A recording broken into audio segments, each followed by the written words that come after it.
And welcome into our first 302 Pigskin Picks of the year.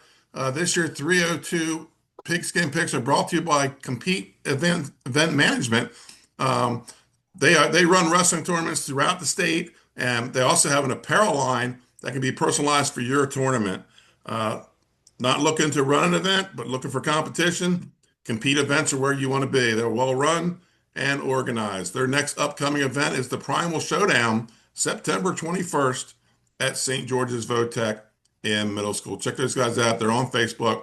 Uh, Clay Lloyd and Jody Wilson do a tremendous job, and we thank them for sponsoring us here. So let's get right in to the picks. Week 0. We're going to start off Thursday, 4 o'clock. William Penn and St. George's. Trey? Yeah, man. How about a must-win game to start the season? This is one that after week 10 could determine a spot in that Class 3A tournament. St. George's won 6 in a row, and their last one for Colonials was a Blue Hen Flight A win back before we went to the Class 3 system. So, I mean, we're starting off with a big game right to start the season. It's tough to have big implications in week 0, but this could definitely have it, and I'm going to go with St. George's at home. And we have our returning winner from last year, Twitter Phil. Only one misstep last year. I didn't put Smyrna on the slate this week. Give you a chance at Jason Winsel's 8-0. Go ahead, Phil. What do you got? I appreciate that. Returning champ. And it didn't cost me $200. So that's a plus. Right. There's no asterisks or $200. Just straight win. No, I'm going St. George's here. William Penn losing their quarterback. I think he ended up leaving for Philly or PA. Might have went to New Margaretti. St. George's, as you saw at the end of last year, that line, the running attack. I mean, they put it to Smyrna 2 weeks out of like the last 4, I think it might have been. Correct. And they just could not stop the run at all. St. George's returning Joel Buck and Aiden Jones. They have Javi Harris-Lugo still returning back on the offensive line. They have Jordan Triplett back at wide receiver 1. I think this is a perfect season for a John Wilson team where in this district, we don't know who really is going to stand out this year. Yeah. I like to refer to this as the Forrest Gump game. In recent years, these two teams are like a box of chocolates. You never know what you're going to get.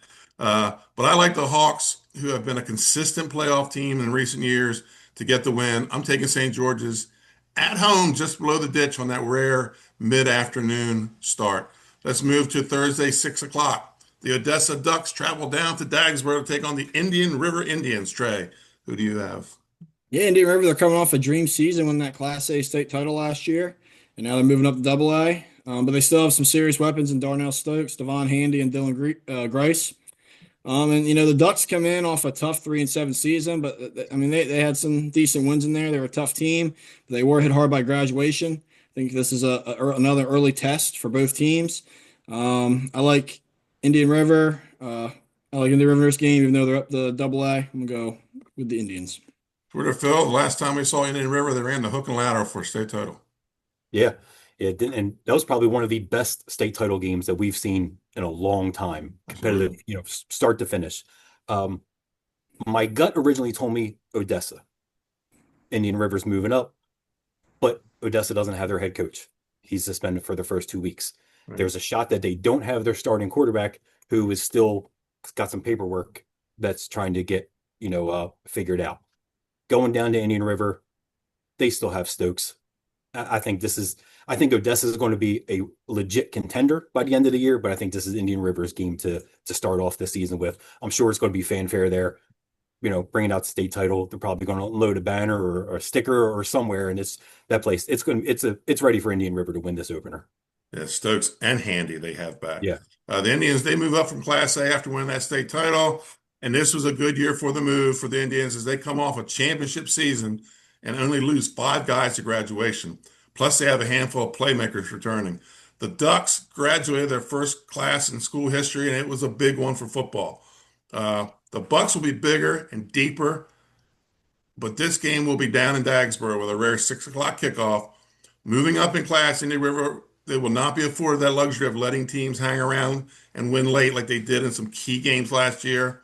With that said, Indian River wins this one with the country home field advantage in the woods off Armory Road. Let's move to the third game of the weekend, Thursday night, 7 o'clock. It's a big one. Del Mar at Delaware Military. Trey.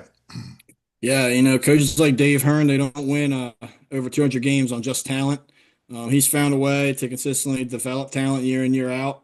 Always a dangerous team. They're always in the hunt every year to be in the playoffs. But this is a tough road test. DMA has been a solid program, a good program historically. It's gonna be a tough one. It's a tough early game to pick. I'm gonna actually take Delmar on the road. Twitter. Yeah, I'm going to take Delmar on the road on this one as well. Um, Delmar went up to DMA last year and they lost. It was tight, I think, at halftime. It might have been 6-6, like halftime, or it was close at half. Um, and really, the game didn't switch to DMA spot until Big Kale Denegris returned a fumble for a touchdown. Um, Delmar started off slow last year, and they just started rattling off wins. I think they got upset in the playoffs last year, but I'm going Delmar to start off the season 1-0 this year. It's a big cross district game to start the season. The Wildcats, they are the defending Class 3A District, Class 2A District 3 champs, but they were decimated by graduation in the spring. The one thing about Dave Hearn football teams is they reload, as Trey said. The Seahawks missed the Class AA tournament last season, but they return a ton of talent this year. It's going to be tough for the Wildcats to win on the road. I'm thinking close game here, potentially low scoring. I'm going to go different with you guys. I'm going to go with the home team. I'm going to go with DMA to win here Thursday night. Here's a big one. Thursday, 7 o'clock, St. Mark's and Cape Henlopen. Trey, who do you have? Yeah, another tough week zero game here. Tough season over for the Vikings. It's kind of a must-win scenario early. You're playing a two-way team that recently dropped down from 3A, and they have a great head coach in Bill Donardo. Cape brings in a new head coach in Chip Knapp, who's a proven winner. And the Vikings do have their quarterback in Jameson Tingle as well. Again, it's another one I'm going back and forth on. Um, I've always liked Cape at home. I feel like they bring a good atmosphere, so I'm gonna go with the Vikings. Twitter Phil, two legendary coaches going head to head with new teams. Yeah, we started talking about this one a little earlier before we jumped on here. I think I've been back and forth. I'm going to have to go with Cape. I think that travel down to Cape. I don't know how much of DiNardo's offense is going to be, moving as fluidly as it needs to be with that run. Does that running game get slowed down because of the weather, the travel? It's still early in the year, and I think Jameson Tingle's athleticism with Chip Knapp's mind, I think that's going to be too much for DiNardo in his opener. Biggest toss-up game on the schedule this week, I think. Both teams, legendary new coaches. How about that? Bill DiNardo, he's won state titles with Middletown and Salesianum, takes over this fall. And Chip Knapp, who had an outstanding career at Wesley College and took Dover to a state final in just his second season, will take over the reins at Cape Henlopen. So these kids are going to be coached up. Both teams have a lot of spots to fill this year. I see the Vikings passing game to be the difference. With DiNardo at the helm, the Spartans look for this to be slowed down and could be low scoring, but I think Cape Henlopen, close game. I'm going to take the home team, Cape Henlopen. Let's move to Saturday, kickoff class or Pigskin Classic up at Abysinio, 10:30 a.m. start. First State Military and St. Elizabeth's. Trey. Yeah, this could be a preview of a Class A playoff game down the road. Can First State build off of last year, and versus can St. have a bounce back season? I'm taking First State here to keep building off last year, but I definitely keep my eye on St. Elizabeth's down the road. I'm going to go First State. Georgia Phil, I guess this guy, you being from Smyrna, these be like your little sisters there. First State, right outside Smyrna. Yeah, I'm excited to see what they've been building since, beginning of last year. It's like they flipped a switch and just became a program, as the season went on. And they were 6-6 with Indian River, I believe, up until halftime as well. St. Elizabeth is just it's unknown. They're struggling in the building with enrollment. I don't know what their numbers look like this year, so I'm going to stick with First State Military Academy. It's a Pigskin Classic game, but this time it's a home game for the Vikings. This will give us a good look into Class A right off the bat, week 0. First State Military, they had a dream season last year, reaching the Class A state tournament. The Vikings return everybody but 4 players from last year. I like St. Elizabeth's at home on the carpet of Abysinio in this one. Let's move to Saturday at noon. Sussex Tech and Glasgow. Trey? Yeah, Knox Sheets gained a ton of experience as the Ravens freshman quarterback last year. I like to see. I think it's going to be a high scoring game. Looks like it's going to be great weather, possibly temperatures even rising with that noon kickoff on Saturday. And with that being said, high noon kickoff, week zero, weather could be a factor. We see guys cramping. We could see if guys are hydrated or not. I've noticed every year we go watch these games, week zero, week one, week two. That second half is a big factor, and especially on a Saturday afternoon game. I'm gonna go with Sussex Tech away though. Twitter Phil, the Dragons and the Ravens. Who do you got?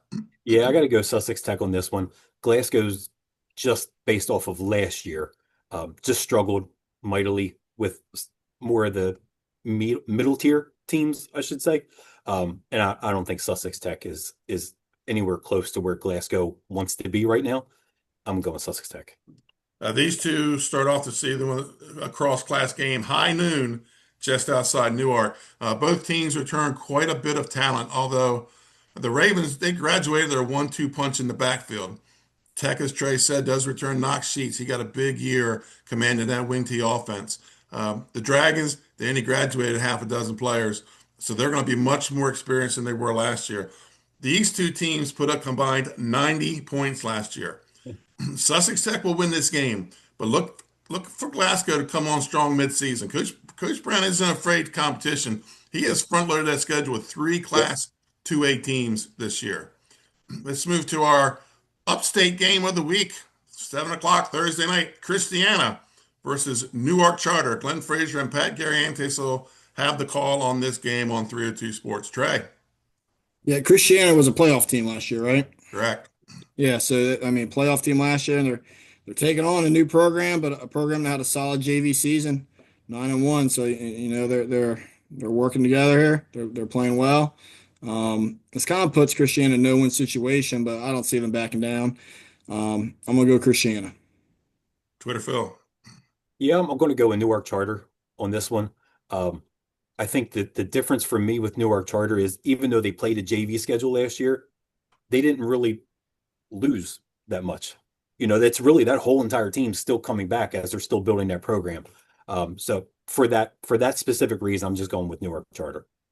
It's the first varsity home game for the Patriots. Our new crew will have this game tomorrow night. Newark Charter should hit the ground running coming off. It was a successful JV season last year. Christiana hit hard by graduation. They still have some playmakers back. They did lose their big running back, but it's going to be a little bit of a rebuilding effort to start the season. But looking at their roster, they've got numbers. That's something Christiana hasn't had in the past. And now they're starting to build a program. They're starting to become a program up there in Newcastle County. Newark Charter gets their program off to a winning start here. I'm going with the Patriots. And our downstate Friday night game of the week, I'll have the call with Jim Tack. It's West Philadelphia and Sussex Central. Trey. Yeah, the Speed Boys of West Philly, they put up 42 points last week in a loss, but still, clearly their offense can find the end zone. South Central, we talked about Delmar earlier, man. They're simply they put new faces in spots and they keep that train rolling. They keep that wing T offense going. And the question is going to be, is that defense going to step up like they've done in years past? I love Central at home, tall grass. I'm gonna guess their defense is gonna be ready and they're gonna slow the game down, get their points. I think Central's gonna win at home. Twitter Phil, your favorite team, the Golden Knights, right? Yeah, I'm going with Central here. Um, I mean, can you honestly get a longer travel for West Philly to come down all the way down to Georgetown on to play a John Wells team, like he said, on grass that has been growing since probably 7 months ago, hasn't been cut in years.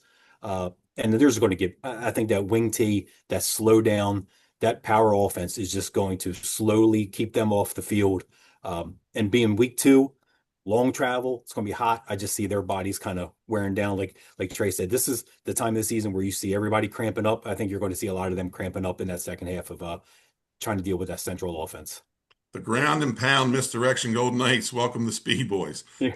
Defending Philadelphia City public school champs, West Philly. Last week, West Philly lost to Manheim Central 42 or 47-42. You heard that right. 89 points scored in the season opener. They can score in a flash. And Amir Mannheim's Green legit. threw for over 400 yards and 4 touchdowns. But look for Will Harmon to carry the heavy load for the Golden Knights. We all know how tough it is to get a road win in the castle. And like Phil said, that long ride, Labor Day Friday, for West Philly. I'm taking Sussex Central, but I think it's going to be a thriller. I think it's going to be a closer game than is expected. Uh, Phil, any thoughts going into week 0? Much different season, I think, than last year. But what I'm really excited for is Class 3, the second district, the coaching staff, the head coaches in that district are insane from top to bottom. Hmm. Start with Trey's guy, Sean Strickland at Caesar Rodney. You could see that program turning around last year as that season got going. John Wilson, Mike Judy, John Wells, um, Rudy's back at Dover. You got Chip Knapp down at Cape. I mean, it's literally a list of who's who for, and then we got DiNardo coming back. There's a lot of great head coaches in Delaware this year. Hopefully the kids, can latch on to that. Their parents can stay out of their ears. Let these coaches who know what they're doing do their thing and just let these kids enjoy. Let's just watch them roll. Let them roll, man. It's week 0. Football's back. Trey, Twitter brought up your riders. What's going on Old North Road? The Riders are excited. Like you said, the program's starting to turn it around. Sean's doing a good job. He's got good people around him. I'm lucky to coach a handful of the football players in wrestling, and one of my assistants is also on the varsity coaching staff for football, and they're excited, and the kids are ready to play. They said they're hungry, and I think we play tomorrow night, and the town seems pretty excited. They're hoping to get a big crowd and tough game against Woodbridge. So, we're hopeful. We're ready. We're hopefully got 3 wins last year, I believe, and I know they're hungry for more, and they want to. They got goals. They want to be a playoff team. So, town of Cannon's rooting for them. We want to see the football team get it done. Only a couple wins last year, but they had a lot of close games that Yeah. kind of fell off towards the end. Yeah. Smyrna, I think they were either beating Smyrna or it was Yeah. real close And at they halftime. picked up a big win against Dover at the end of the Yeah, year, and which then your kind of guys' really, quarterback, I think, really, got hurt last year, and it just kind of yeah, changed that really as lifted. the Yeah. season went on. But no, So. they're really good. Yeah. They're really They're good. excited. We're excited in Camden, Yeah, so we're hoping to see the yeah, football team get the sports season started off well. yep. Trey, we got a free ticket this week. Where are you going? Me? I said, if you had a free ticket, would you take it? Where would you go? Well, I do have a free ticket. We're going to go to that UD game, but I meant my school. oh man, well, God, I would love to watch my Riders with Woodbridge, um, but I know it's low hanging fruit, but that West Philly Central game, that's a tale of 2 different style teams, and it's just to see the coaching and how the players adjust, and so many different things happen in that game. I'd love to watch that. And Phil, where are you going to go with your ticket comp by 302 Sports this week? Yeah, if you would have asked me that before this started, I would have said St. Mark's and Kate, just to watch those 2 coaches go at it. But Trey's right. I mean, West Philly and Sussex Central, you can't get 2 more opposite anything programs top to bottom. I mean, it is completely opposite. It is city versus country, and who's going to win that one? It's completely different. The only Yeah. thing they might be used to is tall grass. Yeah, spread offense versus the ground and pound is just a lot of difference in this game. It's going to be a Yeah, fun game to call. They did cut the grass last week. I don't know if it's going to get cut again, but muscle they did cut. practice. I was out there last Friday, and I could see fresh cut grass. It'd probably be the end of it, because they're going to want to slow those guys down. And if you watch the film with Mannheim, man, they can get them down the field. And you got to look behind the buildings there because that's where those fog machines. I swear, Sussex Central has fog machines that only come Yeah. on when they're on defense. It's just Sussex County. We get a lot. It's just Sussex County. You get down any river too. Again, I want to thank Compete Event Management for sponsoring our Pigskin Picks, and thanks Phil and Trey. And we'll see everybody at kickoff on Friday night or Thursday night with Glenn Frazier, and then Friday night with myself and Jim Tack. Welcome back, football season.